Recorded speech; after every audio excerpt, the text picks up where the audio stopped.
Assalamualaikum warahmatullahi wabarakatuh. Perkenalkan, saya Nisa Rahmadini dengan NIM 332108 akan menyampaikan materi tentang teori penawaran untuk memenuhi tugas pada mata kuliah Ekonomi Mikro Syariah. Dalam teori penawaran terdapat 3 pembahasan yang akan saya jelaskan, yaitu tentang konsep teori penawaran, hukum penawaran, serta implementasi pajak dan zakat dalam penawaran. Berikut penjelasannya.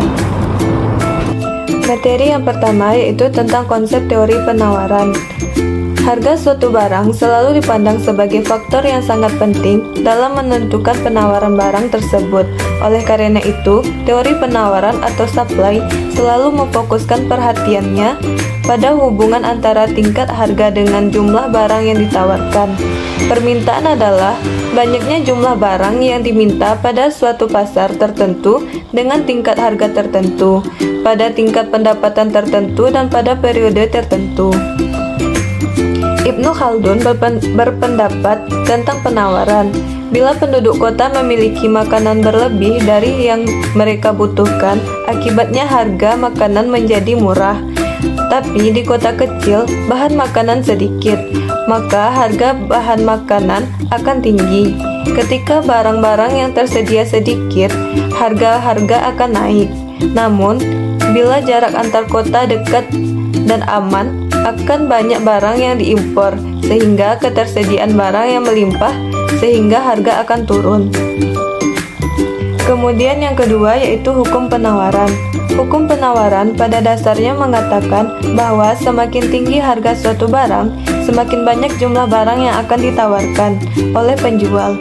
Sebaliknya, makin rendah harga suatu barang, maka semakin sedikit jumlah barang yang akan ditawarkan.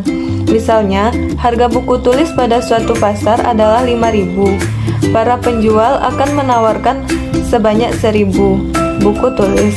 Namun, pada harga buku tulis Rp1.000, para penjual akan menawarkan buku tulis hanya sebanyak 200. Jumlah buku tulis yang ditawarkan semakin sedikit pada harga yang lebih rendah. Kemudian, materi yang ketiga yaitu implementasi pajak dan zakat dalam penawaran. Yang pertama yaitu implementasi pajak dalam penawaran. Semakin besar pajak, semakin banyak jumlah barang yang ditawarkan. Semakin sedikit pajak, semakin sedikit jumlah barang yang ditawarkan. Semakin besar pajak, semakin sedikit jumlah barang yang ditawarkan. Kemudian, implementasi zakat dalam penawaran. Dalam bidang ekonomi, zakat mencegah terjadinya penumpukan kekayaan pada seseorang dan mewajibkan orang kaya untuk mendistribusikan harta kekayaannya pada orang yang miskin.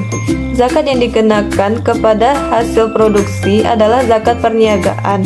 Objek zakat perniagaan itu sendiri adalah berupa barang yang dapat diperjualbelikan. Dalam ilmu ekonomi, ini berarti yang menjadi objek zakat perniagaan adalah revenue minus cost. Baiklah, sekianlah penyampaian materi dari saya tentang teori penawaran. Atas perhatiannya saya ucapkan terima kasih. Assalamualaikum warahmatullahi wabarakatuh.